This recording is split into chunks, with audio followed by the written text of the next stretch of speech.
Hello नमस्कार दोस्तों, GK with Ravi cell में आपका स्वागत है।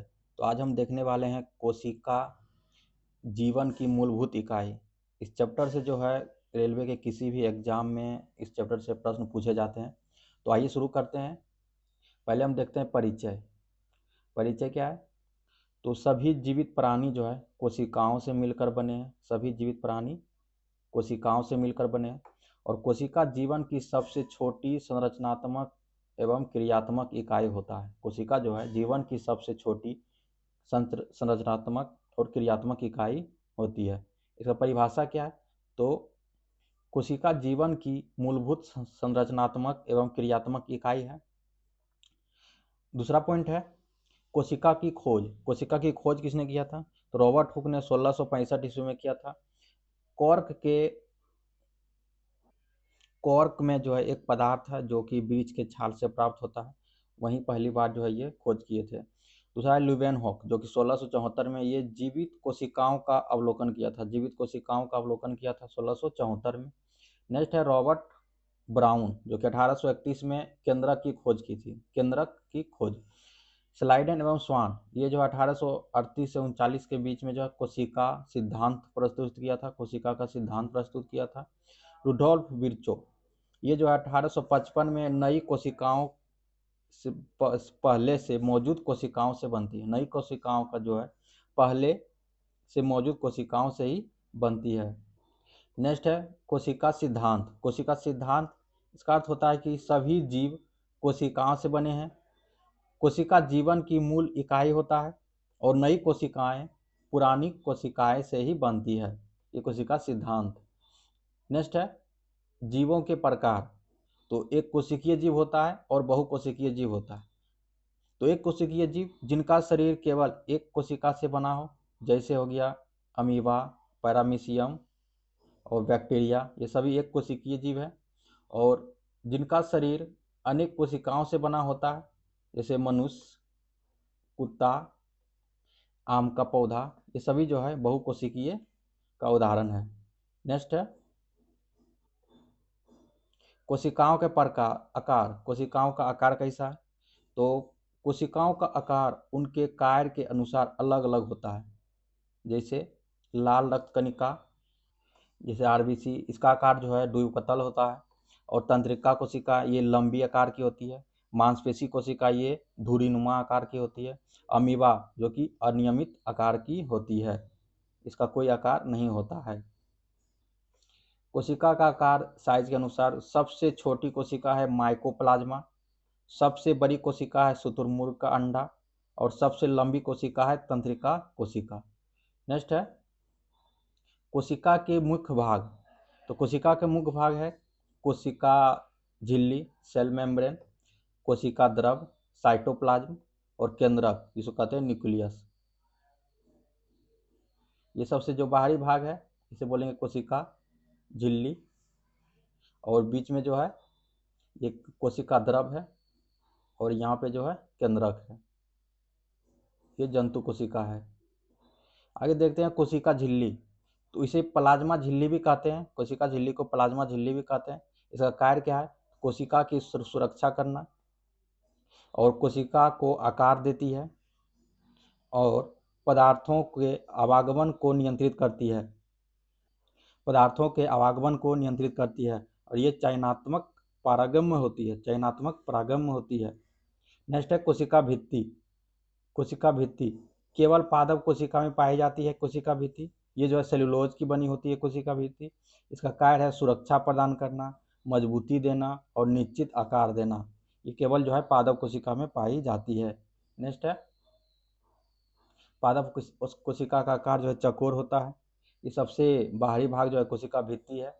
उसके बाद कोशिका झिल्ली है और बीच में जो है ये कोशिका द्रव है और केंद्रक है। और सबसे बड़ा भाग जो है ये रिक्तिका है और ये है हरित लवक। नेक्स्ट है कोशिका द्रव जिसको कहते हैं साइटोप्लाज्म। ये जेली जैसा द्रव होता है। सभी कोशिकांग इसमें पाए जाते हैं। कोशिकांग जो है सभी इसी में पाए जाते हैं। अधिकांश रासायनिक क्रियाएं यहीं होती है। अधिकांश रासायनिक क्रिया जो होती है कोशिका द्रव में ही होती है। केंद्रक कोशिका का नियंत्रण केंद्र कहते हैं इसको, कोशिका को नियंत्रित करने वाला केंद्र होता है। इसका भाग है केंद्रीय झिल्ली, केंद्रक द्रव, केंद्रिका और गुणसूत्र, इसका जो है भाग है।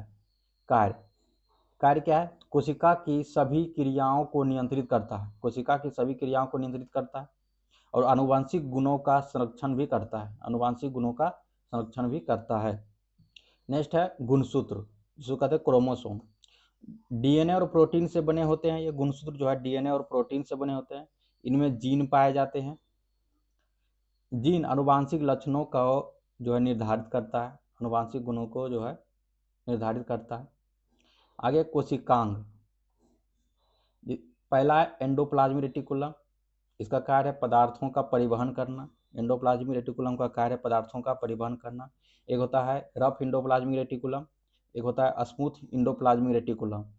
रफ इंडोप्लाज्मिक रेटिकुलम जो है प्रोटीन संश्लेषण करता है, क्योंकि वो रफ होता है, उसमें प्रोटीन राइबोसोम होता है। और स्मूथ इंडोप्लाज्मिक रेटिकुलम में वसा संश्लेषण होता है। राइबोसोम ये प्रोटीन निर्माण का स्थान है। यह है गोल्जी उपकरण, जो कि पैकेजिंग, भंडारण और स्राव करता है। नेक्स्ट